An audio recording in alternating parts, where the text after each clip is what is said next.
Hello दोस्तों, इस channel में आपका स्वागत है। मैं अमित कुमार और आज हम लोग का टॉपिक लोधी वंश है। आज हम लोग लोधी वंश पर चर्चा करेंगे। आपको पता होगा, आगरा शहर के बारे में पता होगा, आपको पानीपत के प्रथम युद्ध के बारे में पता होगा, आपको सिकंदर लोधी के बारे में पता होगा।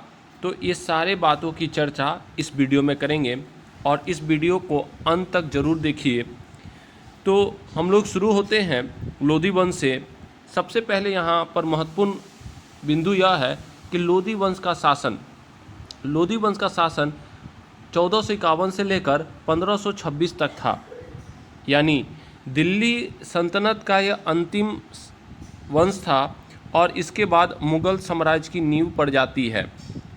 दिल्ली सल्तनत में 5 वंश हुए: गुलाम वंश, खिलजी वंश, तुगलक वंश, सैयद वंश और लोधी वंश। लोधी वंश को छोड़कर सभी लोग तुर्की थे और लोधी वंश ही क्या था? अफगानी था। बहुत सारी परीक्षाओं में पूछा गया है कि दिल्ली सल्तनत में कौन अफगानी वंश के थे, तो लोधी वंश थे। लोधी वंश का जो शासक था यानी संस्थापक जो था वह बहलोल लोधी था और बहलोल लोधी का जो पीरियड है वह 1451 से 1489 एडी यानी ईस्वी तक माना जाता है। दिल्ली में प्रथम अफगान राज का संस्थापक बहलोल लोधी था। 1451 यानी 1451 ईस्वी में बहलोल लोधी गाजी की उपाधि के साथ दिल्ली की गद्दी पर बैठा। जो शासक होते थे पहले अलग अलग उपाधि से अपने आप को विभूषित करते थे और गाजी का मतलब होता है विजेता। ध्यान में रखिएगा, गाजी का मतलब होता है विजेता। बहलोल लोधी राज दरबार में सिंहासन पर न बैठकर अपने दरबारियों के बीच में बैठता था। यानी उसमें यह खासियत यह थी कि वह सिंहासन पर नहीं बैठता था और जहां उनके दरबारी होते थे दरबारियों के बीच में ही वह बैठता था। जौनपुर को एक बार फिर दिल्ली में बहलोल लोधी ने शामिल कर दिया। यानी जौनपुर जो उत्तर प्रदेश में पड़ता है, वाराणसी के करीब है, उसको दिल्ली में शामिल करने का श्रेय बहलोल लोधी को ही जाता है। ठीक है। बहलोल लोधी अपने सरदारों को मकसद ए अली कहकर पुकारते थे। वह अपने सरदारों को मकसद ए अली कहकर पुकारते थे। बहलोल लोधी द्वारा चलाए गए सिक्के बहलोल सिक्के कहलाएं। मतलब बहलोल लोधी द्वारा जो सिक्के चलाए गए वह बहलोल सिक्के कहलाएं और इनकी मृत्यु 1489 ईस्वी में हो जाती है। इनका उत्तराधिकारी सिकंदर लोधी होता है और सिकंदर लोधी का जो पीरियड है 1489 से 1517 तक होता है। सिकंदर लोधी बहलोल लोधी का द्वितीय पुत्र था जो उसका उत्तराधिकारी भी बना। बेसिकली सिकंदर लोधी का जो वास्तविक नाम था वह निजाम खां था। ध्यान में रखिएगा, सिकंदर लोधी का वास्तविक नाम बहुत बार पूछा जाता है कि सिकंदर लोधी का वास्तविक नाम बताइए, तो निजाम खां था। ठीक है। सिकंदर लोधी 1489 ईस्वी में सुल्तान सिकंदर शाह की उपाधि धारण की। यह एक उपाधि सिकंदर शाह की उपाधि से अपने आप को विभूषित करते हैं, जिस तरह बहलोल लोधी गाजी की उपाधि से अपने आप को विभूषित किए थे। जौनपुर के हुसैन शाह को पराजित कर सिकंदर लोधी ने बिहार तथा तिरहुत को दिल्ली में मिला लिया। यानी उन्होंने जौनपुर के जो शासक थे हुसैन शाह, उनको वह पराजित कर देते हैं और क्या करते हैं कि जो दिल्ली है में बिहार और तिरहुत को भी शामिल कर लेते हैं। 1504 ईस्वी में सिकंदर लोधी ने आगरा शहर की नींव डाली। Very very important point. Agra शहर की नींव सिकंदर लोधी के द्वारा ही डाली गई थी और सिकंदर लोधी ने आगरा को अपनी राजधानी 1506 में बनाता है। सिकंदर लोधी ने भूमि मापने के लिए गज ए सिकंदरी पैमाना जारी किया, जिसे वह भूमि का पैमाइश करता था और भूमि के पैमाइश के पीछे कारण यह था कि उसे एक्चुअल पता चल सके और उससे ज़्यादा से ज़्यादा कर आ पाए। सिकंदर लोधी गुलरुखी के नाम से कविताएं लिखता था। वेरी वेरी इंपॉर्टेंट पॉइंट, इसमें मैक्सिमम इंपॉर्टेंट पॉइंट है। यानी वह गुलरुखी के नाम से कविताएं लिखता था इसके शासनकाल में आयुर्वेद ग्रंथ फारसी में फरहंग ए सिकंदरी नाम से अनुवाद हुआ। इसने एक आयुर्वेद ग्रंथ फरहंग ए सिकंदरी का भी क्या किया, फारसी में अनुवाद करवाया। ठीक है, ध्यान में रखिएगा। सिकंदर लोदी वंश का सर्वश्रेष्ठ शासक था। सिकंदर लोदी वंश का सर्वश्रेष्ठ शासक था। सिकंदर लोदी 1506 ईस्वी में अपने स्थापित नगर आगरा को अपनी राजधानी बना लिया। बेसिकली जो राजपूत है उस पर वह नज़र बना सके, इसलिए उसने क्या किया, 1506 ईस्वी में आगरा को अपनी दूसरी राजधानी बना लिया। इसने कुतुब मीनार की मरम्मत करवाई। वेरी वेरी इंपॉर्टेंट पॉइंट, कभी कभी पूछ देता है कि कुतुब मीनार की मरम्मत कराने में किस शासक का योगदान है, तो सिकंदर लोदी का भी योगदान है। और आप जानते हैं कि कुतुब मीनार की नींव कुतुबुद्दीन ऐबक ने रखी थी। किसकी याद में, तो उनके जो सूफी संत थे कुतुबुद्दीन बख्तियार काकी की याद में। और कुतुब मीनार को पूरा इल्तुतमिश ने करवाया था और मरम्मत जो है सिकंदर लोदी ने करवाया था। उसने मुसलमानों को ताजिया निकालने पर रोक लगा दी, यानी जो मुसलमान मुहर्रम और का त्यौहार जो बनाते हैं, जो ताजिया निकालते हैं, उसको सिकंदर लोदी के द्वारा बंद करवा दी गई। ध्यान में रखिएगा। सिकंदर लोदी सल्तनत काल का एकमात्र सुल्तान था जिसने खुम्स में कोई हिस्सा नहीं लिया। खुम्स मतलब होता है युद्ध में लूट का धन। तो जो लूट का धन होता था उसमें सिकंदर लोदी अपना कोई हिस्सा नहीं निकालता था, यह उसकी खासियत थी। और अपने व्यक्तित्व को सुंदर बनाए रखने के लिए सिकंदर लोदी दाढ़ी नहीं रखता था।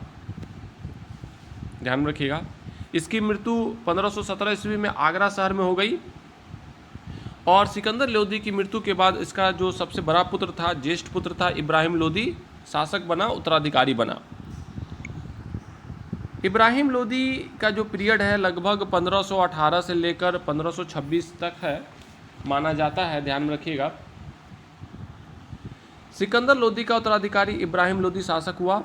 यह दिल्ली सल्तनत एवं लोदी वंश का अंतिम शासक था। वेरी वेरी इंपॉर्टेंट पॉइंट, यानी दिल्ली सल्तनत और लोदी वंश का अंतिम शासक इब्राहिम लोदी था। ठीक है। इब्राहिम लोदी ने दरबार के शक्तिशाली सरदारों के दमन की नीति अपनाई, जिससे वह अलोकप्रिय हो गया। मतलब उसकी लोकप्रियता में एक गलती हुई कि उसने क्या किया कि जो दिल्ली दरबार थे उसमें जो शक्तिशाली जो सरदार लोग थे उसको दबाने का प्रयास किया, उसका दमन किया, जिससे उसकी लोकप्रियता में कमी आई। ये उसकी कमजोरी थी, ऐसा नहीं करना चाहिए, या उसकी गलती थी। पंजाब के सूबेदार दौलत खां, पंजाब के सूबेदार थे दौलत खां, और इब्राहिम लोदी के चाचा आलम खां ने काबुल के तैमूर वंशी शासक बाबर को भारत पर आक्रमण करने के लिए निमंत्रण भेज दिया। वेरी वेरी इंपॉर्टेंट पॉइंट, बहुत बार परीक्षा में पूछा गया है कि बाबर को निमंत्रण किसने भेजा, तो पंजाब के सूबेदार थे दौलत खां और इब्राहिम लोदी के चाचा थे आलम खां। दोनों का नाम याद रखिएगा, ठीक ना। और बाबर का जो संबंध था वह तैमूर वंश का था। भारत पर आक्रमण करने के लिए उसे बुलाया गया। उससे पहले बाबर ललायत पहले से ही था कि भारत पर आक्रमण करने का उसे मौका मिले। वह भी चाह रहा था कि भारत पर हम जाकर शासन करें। ऐसा कहा जाता है कि इब्राहिम लोदी और बाबर के बीच में बहुत भयानक युद्ध हुआ, पर यह युद्ध बहुत देर तक नहीं चला। यह बात 21 अप्रैल 1526 ईस्वी की है, जो पानीपत के मैदान में हुआ, जिसे हम लोग पानीपत का प्रथम युद्ध के नाम से जानते हैं। वेरी वेरी इंपॉर्टेंट पॉइंट, 21 अप्रैल 1526 को पानीपत के मैदान में युद्ध होता है, जिसे हम लोग पानीपत के युद्ध के नाम से आते हैं, या पानीपत का प्रथम युद्ध के नाम जानते हैं। किसके बीच में हुई? इब्राहिम लोदी और बाबर के बीच में हुई। इब्राहिम लोदी मारा गया। इब्राहिम लोदी मारा गया। बेसिकली क्या था ना कि पानीपत का जो प्रथम युद्ध हुआ उसमें बाबर के जीत के बहुत सारे कारण थे। इब्राहिम लोदी के पास बहुत सेना थी, पर कोई भी सेना सुसंगठित नहीं थी, मतलब जो उसको एक संगठित होना चाहिए वो नहीं थी। एक ये कारण था। दूसरा जो सबसे महत्वपूर्ण कारण था कि बाबर के पास तोपखाना था और बहुत कुशल तोपची थे जिनका नाम उस्ताद अली और मुस्तफ़ा के नाम से जाना जाता था। और एक और यहाँ सबसे महत्वपूर्ण पॉइंट यह था कि बाबर ने तुलुगमा युद्ध नीति का प्रयोग किया। वेरी वेरी इंपॉर्टेंट पॉइंट, तुलुगमा युद्ध नीति का प्रयोग किया। तुलुगमा युद्ध नीति क्या था? यह एक छल की नीति थी, मतलब छल से युद्ध जीता जाता था। और इसमें क्या कहता था कि सेना को बहुत सारे टुकड़ियों में बांट दिया जाता था और सेना पर पीछे से या घेर कर आक्रमण किया जाता था।